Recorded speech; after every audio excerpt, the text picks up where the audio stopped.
Hello दोस्तों, welcome to pharma angel 27। मैं आज आप सभी को फार्मास्यूटिकल ऑर्गेनिक केमिस्ट्री फर्स्ट का यूनिट सेकंड स्टार्ट करने जा रही हूँ।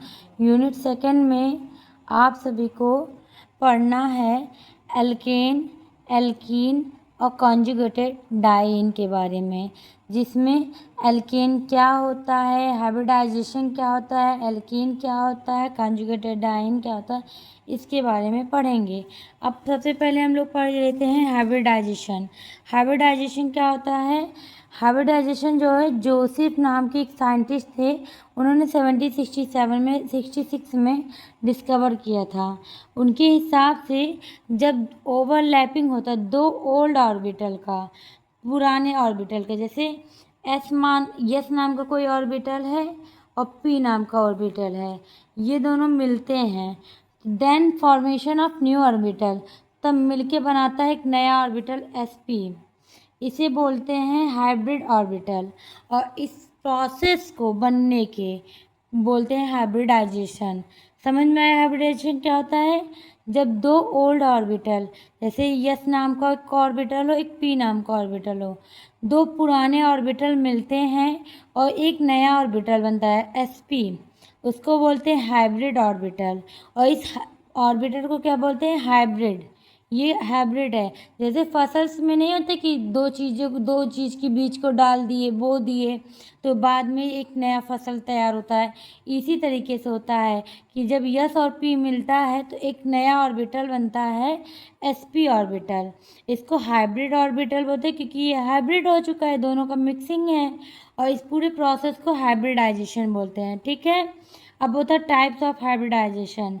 तो ये 6 टाइप का होता है: sp1, sp2, sp3, sp3d1, sp3d2 and sp3d3। ठीक। और जो sp3d3 होता है, after sp3d3 not because electron sharing octet is complete. sp3d3 के बाद क्यों और नहीं होता, क्यों d4 d5 ये सब नहीं होता? तो इसका एकमात्र रीज़न है क्योंकि इलेक्ट्रॉन शेयरिंग यहाँ से रुक जाता है और ऑक्टेट जो होता है वो कंप्लीट हो जाता है 7, so not other than type. इसके बाद से ऑक्टेट पूरी हो जाती है। जैसे यस p3 ये फुल हो गया, एक डी का है, तो ऑर्बिट जब पूरा फुल हो गया तो नया ऑर्बिट का चार्ज है नहीं, इसकी वजह से sp3d3 के बाद से नहीं होता है। अब बोलता है परसेंट यस करेक्टर जितना ज़्यादा होगा, इलेक्ट्रोनिगेटिविटी इस कंपाउंड का ज़्यादा होगा। अब परसेंट यस करेक्टर कैसे निकालते हैं? तो यहाँ sp1, sp2, sp3 तीनों कंपाउंड से हम यहाँ पर परसेंट यस करेक्टर देख लेते, जो जिसका सबसे ज़्यादा होगा वो सबसे ज़्यादा इलेक्ट्रोनिगेटिव होगा। तो इससे हमें पता चल जाएगा कि sp सबसे ज़्यादा इलेक्ट्रोनिगेटिव है, sp2 है, sp3 है। अब आता है sp1। sp1, sp2, sp3 क्या होता है?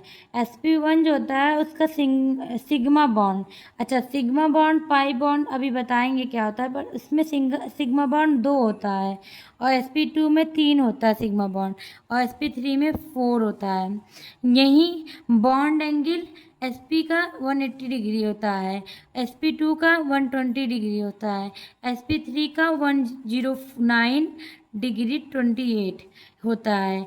sp का जो होता है वो लीनियर बनाता है स्ट्रक्चर, इसका ट्रायंगल बनता है, इसका क्यूबॉइड से टाइप मतलब बनता है। देख लीजिए 4 ऑर्बिटल का। परसेंटेज करेक्टर निकालने का एक फॉर्मूला होता है 1 यस प्लस पी इंटू 100। यहाँ यस 1 है, p1 है, एक एक दो, 2 गुणे 100, तो 50% sp आ गया। यहाँ sp2 है और यहाँ पर sp2 है, तो 3 सिग्मा है, यस 1 है, p2 है, दोनों मिलाकर 3 हो गया, 3 गुणे 100। यहाँ यस 1 है, p3 है, तो 3 + 1 4, तो 1/4 इंटू 100, जितना परसेंटेज निकला निकाल दीजिए। और परसेंट ऑफ यस कैरेक्टर आपको पता चल गया, और इसका ज़्यादा है तो इसका इलेक्ट्रोनिगेटिविटी ज़्यादा होगा। अब आता है हाइब्रिडाइजेशन में क्या होता है सिग्मा, क्या होता है पाई, ये जानने के लिए। तो जिसमें सिंगल बॉन्ड है उसको 1 सिग्मा बोलते हैं, जिसमें पाई बॉन्ड है वो, जिसमें सिग्मा बॉन्ड है सिंगल बॉन्ड है वो एक सिग्मा, जिसमें डबल बॉन्ड है उसमें दो, एक सिग्मा और एक पाई होता है। ठीक, जिसमें ट्रिपल बॉन्ड है उसमें पहला वाला सिग्मा और दो ही पाई होता है। जैसे एग्जांपल देखिए बेटा, ये एक है तो ये सिग्मा हो गया, यही दो हो गया। सिंगल बॉन्ड यस से सिग्मा, डबल बॉन्ड ये सिग्मा ये पाई, ट्रिपल बॉन्ड ये सिग्मा ये और ये पाई, दो हो गया पाई, ये भी और ये भी। ठीक, इसी तरीके से होता है। अब ऐसे ही होता है। अब यहाँ देख लीजिए, ये एसपी आपको बता दे क्या होता है, द एटॉमिक ऑर्बिटल इंटरमिक्सिंग, मतलब कोई ऑर्बिटल एटॉमिक है ये इंटरमिक्सिंग मिलता है सेम एनर्जी लेवल से। जैसे यस मिला तो पी भी मिला और दोनों मिलकर जो नया ऑर्बिटल बनता है उसको हाइब्रिडाइजेशन बोलते हैं। फिर इसके टाइप्स बताएं। फिर एसपी क्या होता है, जिसमें एक सिग्मा एक यस एक पी मिलता है और नया हाइब्रिडाइजेशन बनाता है, उसे बोलते हैं एसपी। मैंने बोला है क्या, इसका सब कुछ बताया ही है आपको। फिर आता है sp2 में एक यस दो पी रहता है, मैंने बताया था। जैसे एग्जांपल C2H4। ठीक, sp3 एक यस थ्री पी, ये भी आपको बताया था। सिग्मा क्या होता है, पाई क्या होता है, सिग्मा एक किस में होता है, पाई किस में होता है, स्ट्रक्चर क्या होता है, सब कुछ पता चल गया था। जितना सिग्मा एस कैरेक्टर ज़्यादा होगा उतना इलेक्ट्रोनेगेटिविटी ज़्यादा होगा। अब मैं आपको बताऊंगी एल्केन। एल्केन जो होता है एक ऑर्गेनिक कंपाउंड है जिसमें कार्बन हाइड्रोजन होता है, only bond with alkane. Alkane से क्या होता है, कार्बन और हाइड्रोजन जुड़े होते हैं। और जैसे इसका फॉर्मूला होता है CnH2n+2 और एन इक्वल टू कुछ भी हो सकता है, एक दो तीन मेथ एथ प्रो ब्यूट कुछ भी हो सकता है। और कार्बन सिंगल बॉन्ड कार्बन से जुड़ा होता है या कार्बन हाइड्रोजन से जुड़ा होता है और इसके सिवा कुछ नहीं, इसे हाइड्रोकार्बन बोलते हैं। क्या बोले, एक ऑर्गेनिक कंपाउंड है जिसमें कार्बन होता है हाइड्रोजन होता है, इसका फॉर्मूला ये होता है, ये एक हाइड्रोकार्बन कहलाएगा क्योंकि कार्बन और हाइड्रोजन होता है। अब आता है एल्केन। जैसे मान लीजिए एल्केन में हमने आपको बोल दिया कि एक कार्बन कंपाउंड बनाओ, तो ये क्या बनेगा, मेथेन। ठीक, हमने बोला कि तीन कार्बन का बनाओ, क्या हो गया, प्रोपेन। ये क्या हो गया, सैचुरेटेड। और इसमें क्या हो गया, सिंगल बॉन्ड। इतना समझ में आया। अब मेथेन है, तो मेथेन है तो एक कार्बन कंपाउंड है, एक कार्बन के साथ चार हाइड्रोजन जुड़ गया। इस फॉर्मूले में रखेंगे आपको पता चल जाएगा। जैसे मेथेन है, ठीक, फॉर्मूला क्या है, CnH2n+2। मेथ को क्या बोलते हैं, मेथ को एक कार्बन, यहाँ रख दीजिए C1H2 × 1+2 तो C1H4। C एक है H4 है तो इसमें sp3 हाइब्रिडाइजेशन हुआ। इसका बॉन्ड एंगल कितना बनता है, 109°28। मैंने बोला था ना sp3 का कितना था, sp3 था तो मैंने बोला था कि कितना परसेंट बनता है, तो ये देख लीजिए जितना बनता है 109.28, जो sp3 का था वही बना दिया गया। ठीक, अब आता है method of preparation of alkane. Alkane बनता कैसे है, तो हाइड्रोजिनेशन एक प्रोसेस होता है, या हाइड्रोजिनेशन या फिर डी कार्बोक्सिलेशन या रिहाइड्रेशन या हाइड्रोक्सिलाइसिस की मदद से बनता है ग्रिनार्ड रिएजेंट से। अब आता है हाइड्रोजिनेशन कैसे होता है। हाइड्रोजिनेशन क्या होता है कि जैसे डबल बॉन्ड है या ट्रिपल बॉन्ड है तो ये निकल कैटालिस्ट के प्रेजेंस में ये अपने बॉन्ड को तोड़ता है और बन जाता है सिंगल बॉन्ड लग जाता है। जैसे यहाँ डबल बॉन्ड था, निकल कैटालिस्ट इतना स्ट्रांग होता है कि इसको तोड़ देता है इस डबल बॉन्ड को और सिंगल बॉन्ड बन जाता है, एल्केन बन जाता है। एग्जाम्पल प्रोपीन से प्रोपेन का बनना है, एल्काइन से एल्केन का बनना।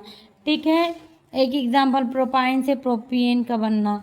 ठीक, निकल कैटालिस्ट एक स्ट्रॉन्ग कैटालिस्ट होता है जिसकी वजह से बॉन्ड टूट जाता है। अब आता है rehydration reduction of alkyl halide. Alkyl R हो गया, हैलाइड हैलोजन को कहते हैं, तो एल्किल आर से डिनोट होता है, हैलोइड एक्स से। आइपक नोमेनक्लेचर जब मैं आप लोगों को पढ़ा रही थी उसमें मैंने बताया था ना कि किसको क्या बोलते हैं, एक्स किसको बोलते हैं, आर किसको बोलते हैं, सब कुछ समझाया था ना। ये एल्किल हैलाइड है, इसमें आप रिडक्शन कराओगे। रिडक्शन और ऑक्सीडेशन में क्या होता है, ऑक्सीडेशन में गेन ऑफ ऑक्सीजन होता है और रिडक्शन में लॉस ऑफ हाइड्रोजन होता है। ठीक, तो जब दो हाइड्रोजन होता है और ये कौन नरनेस्ट हाइड्रोजन होता है, ठीक, नरसेंट हाइड्रोजन, इसका रिडक्शन कराते हो तो क्या बना देता है, एल्केन। और एच और एक्स ये आपस में जुड़ जाते हैं और आर एच, क्योंकि दो हाइड्रोजन था एक एक जुड़ जाता है और बना लेता है हाइड्रोजन हैलाइड और एल्केन। एल्केन बन गया। इसी तरीके से डीकार्बोक्सिलेशन होता है। डीकार्बोक्सिलेशन में क्या होता है कि जैसे सॉल्ट ऑफ सोडियम होता है NaOH बेस के साथ, क्या कहता है, when salt of sodium is heated, heat करते किसके, स्ट्रांगली विथ सोडा लाइम के साथ।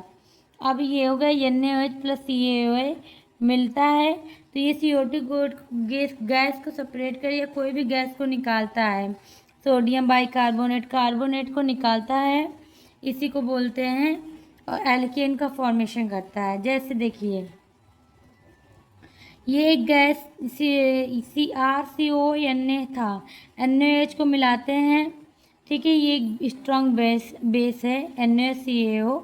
तो CaO क्या है, सोडा लाइम, तो यही जो मिलता है सो इसके साथ ये एल्केन बनाता है। तो ये आपको याद करना पड़ेगा कि आपने साल्ट ऑफ सोडियम को NaCO एक साथ हीट किया और एल्केन बन गया और सोडियम बाइकार्बोनेट निकल जाता है।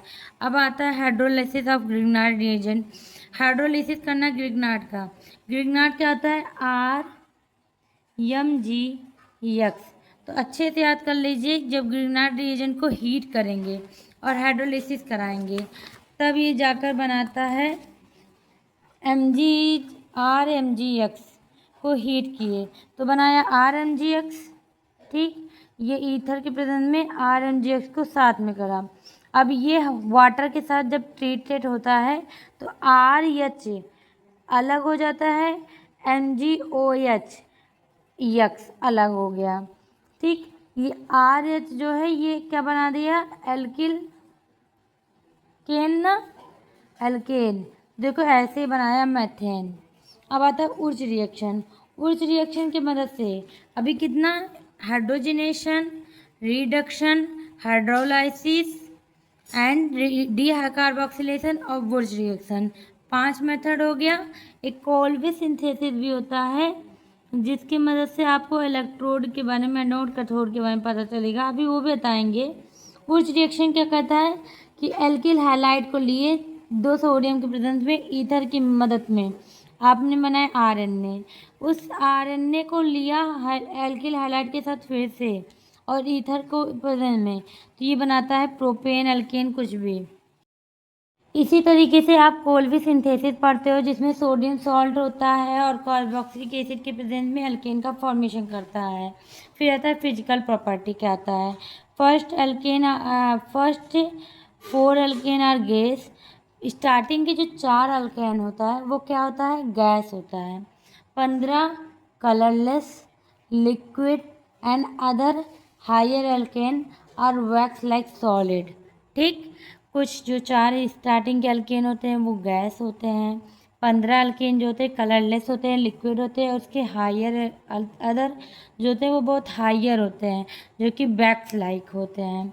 और जो अल्केन होते हैं वो नॉन पोलर नेचर के होते हैं, दे है predict like dissolve like rule, ठीक, वो अपने हिसाब से डिजॉल्व होते, सॉल्युबिलिटी उनकी देखेंगे तो। फिर बोलता है डेंसिटी जो होता है इतना होता है इसका 0.1 ग्राम पर ml, ठीक है, और लेस डेंस होता है, वाटर से कम डेंस होता है और ये पानी में सॉल्युबल नहीं होता है। अब आता है केमिकल रिएक्शन। अल्केल जो होता है रिलेटिवली स्टेबल होता है, ठीक है, सच है जैसे कि एसिड, एल्कली, ऑक्सीडाइज, इन सभी के रिएजेंट के साथ ये स्टेबल होता है। और ये polar and non polar reagent के साथ भी completely, non polar and polar reagent के साथ भी कम्प्लीटली होता है। No reaction site at alkane and undergoes 2 type of reaction. Alkane 2 reaction में जाता है, एक सब्स्टिट्यूशन रिएक्शन में जाता है, एक थर्मो कैटालिटिक रिएक्शन के अंदर। फिर पढ़ेंगे हैलोजिनेशन ऑफ एल्केन और free radial substitution of alkene. शब्दों से पढ़ो बेटा कि हैलोजिनेशन मतलब हो गया हैलोजन, कोई भी यक्स क्लोरो ब्रोमोआइड है। यहाँ पर हम लोग पढ़ेंगे क्लोरो के बारे में। एल्केन को जब हैलोजिनेशन से रिएक्शन कराएंगे फ्री रेडिकल बनेगा, बस यही है। जैसे CH4 एक एल्केन है, 4 क्लोरो हैलोजन को ऐड किए सनलाइट के प्रेजेंस में रिएक्शन कराते हैं। The react of chloride in presence of human sunlight HMU, तो इसको सनलाइट के प्रेजेंस में रिएक्शन कराते हैं तो एक मिक्सचर ऑफ कंपाउंड बनता है। अभी आप ये मैकेनिज्म पढ़ेंगे तो आपको ये सारे मिक्सचर ऑफ कंपाउंड यहाँ दिखेंगे, ठीक है। जैसे एग्जांपल, पहला स्टेप होता है इनिशिएशन स्टेप, शुरुआत में आप देखेंगे कि आपने एक लिया हैलोजन, ठीक, सनलाइट के प्रेजेंस में लिए तो हैलोजन 2 पार्ट में टूट गया, ठीक। अब आता है चैन प्रोपगेशन में, तो आप हैलोजन को देख ले टूटता है बहुत जल्दी, सनलाइट के प्रेजेंस में टूट रहा है। अब हम लेते हैं क्या, एल्केन को हैलोजन, एल्केन लेते हैं, एल्केन आता है CH4 का हम लोग करते हैं CH3 और हाइड्रोजन को एक हाइड्रोजन को तोड़ते हैं। अब ये क्या होता है कि ये CH3 Cl बन जाता है, H अलग हो जाता है, ये क्या फ्री रेडिकल की फॉर्म में टूटा। अब इसके बाद से आता है CH3Cl प्लस एक हाइड्रोजन ऐड फिर कर दिए, हाइड्रोजन ऐड हो रहा ना ये हमेशा, फिर बनाता है CH2Cl और एक हाइड्रोजन फिर रिमूव, ठीक। CH2 ये था, ये दोनों क्लोराइड एक साथ हो गया, CH2Cl2 हाइड्रोजन अलग हो गया। फिर इस कंपाउंड को लिए यहाँ देखो CH Cl2 एक हाइड्रोजन रिमूव, देखो यहाँ था बेटा CH3 CH2 यहाँ क्या होगा CH, ठीक, एक हाइड्रोजन ऐसे और ये हो गया ये, तो यहाँ CH Cl3 हाइड्रोजन हो गया रिमूव। अब इसी तरीके से CH Cl3 का C और H को एक रिमूव हटाना था Cl3 और ये क्लोराइड के साथ फिर रिएक्शन करा CCl4 और H ये बन गया। तो ये हो गया क्या कि CH3 CH2Cl2 CCl4 HCl। अब HCl कैसे बनता है, तो ये देखो CHCl3 मिक्सचर ऑफ कंपाउंड सारे बन गए ना कंपाउंड। अब 4 H और 4 क्लोराइड हैलोजन मिलता है तो बनाता है 4HCl। यही होता है इसका मैकेनिज्म हैलोजिनेशन का। पहले थोड़ा सा टफ लगता है हैलोजिनेशन, लेकिन बहुत इंपॉर्टेंट है, तो इसलिए फ्री रेडिकल का फॉर्मेशन जो होता है कैसे हो रहा है सब ये पढ़ लीजिएगा। फिर आता है सल्फोनिल क्लोराइड। सल्फोनिक क्लोराइड में बहुत आसान है, आपने केमिकल रिएक्शन है, एल्केन में क्या क्या डालेंगे क्या क्या बनेगा ये पढ़ते हैं, ठीक है। और अगर प्रिपरेशन देखते हैं क्या ऐसा डालेंगे जो एल्केन बन जाए, प्रिपरेशन आपने उधर पढ़ ही लिया था कि कैसे डबल बॉन्ड से सिंगल बॉन्ड में एल्केन में कन्वर्जन करते हैं। अब आता है सल्फोनिल क्लोराइड, SOCl2 को एल्केन में डालते हैं, बेंजोइल पेरोक्साइड के प्रेजेंस में हम लोग बनाते हैं एल्किल हैलाइड हैलोजन ग्रुप का, ठीक। इसमें भी मेजर प्रोडक्ट माइनर प्रोडक्ट 2 बनता है। नाइट्रेशन रिएक्शन कराएंगे तो एल्केन में नाइट्रेशन कराने के लिए HNO3 को ऐड करेंगे, हीट करेंगे एक अच्छे मतलब एक अच्छे डिग्री सेल्सियस पे हीट किए तो बनाता है नाइट्रो एल्केन, ठीक। इसी तरीके सल्फोनेशन कराएंगे सल्फ्यूरिक एसिड से। अच्छा, रिएक्शन कराते समय हम लोग नाइट्रेशन सल्फोनेशन ऑक्सीडेशन रिडक्शन कुछ कॉमन है उसका ज़रूर कराते हैं, देख लीजिए करिए। एल्केन का सल्फ्यूरिक एसिड से कराएंगे तो ये बनाता है प्रोपेन सल्फोनिक एसिड, या एल्केन सल्फोनिक एसिड बनाता है, वाटर रिमूव होता है। इसी तरीके से ऑक्सीडेशन कराएंगे एल्केन का, कार्बन डाइऑक्साइड निकलेगा, वाटर अलग हो जाएगा, ठीक। इसी तरीके से आइसोमेरिज्म करते हैं, तो आइसोमेरिज्म में क्या करते हैं, ये ब्यूटेन फॉर्म में था, ब्यूटेन एक एल्केन है ना, ये बना देता है 2-मेथॉक्सी-प्रोपेन फॉर्मेशन में, क्योंकि यहाँ पर आकर एडिशन हो जाता है, ये ग्रुप इधर आ जाता है। फिर होता है प्रोपाइलेशन प्रोलाइसिस रॉकिंग रिएजेंट क्रैकिंग रिएक्शन को कहते हैं क्या, डिकम्पोजिशन होना हीट के प्रेजेंस में पायरोलिसिस कहलाएगा, और इसी को एल्केन का होना तो इसको क्रैकिंग कहेगा। अब एल्केन था, ये एल्कीन बना देता है एब्सेंस ऑफ ऑक्सीजन के। एरोमेटाइजेशन क्या कहता है कि निकल कैटालिस्ट के प्रेजेंस में ये एरोमेटिक बना देता है। एक स्ट्रेट चेन था, इसको एरोमेटिक बेंजीन के फॉर्म में बना दिया। अच्छा, ये एरोमेटिक क्यों है? क्योंकि ये हकल रूल को फॉलो करता है, ये रिंग घूमा करता है। अब कुछ यूजेस है जो आप पढ़ लीजिएगा, आप लिख लीजिएगा। इतना ज़्यादा, बहुत ज़्यादा ब्रीफ में, बहुत लेंदी, बहुत टफ नहीं है। आप पढ़ोगे बहुत नॉर्मल लैंग्वेज में, इसलिए मैं इसको नहीं बताती हूँ। अगर आपको समझ में आया, please thank you, like, subscribe and share. And also कि कल मैं आप लोगों को एल्कीन पढ़ाऊँगी। एल्केन यहीं से ख़त्म होता है। और अगर समझ में आया होगा तो please like, subscribe and share.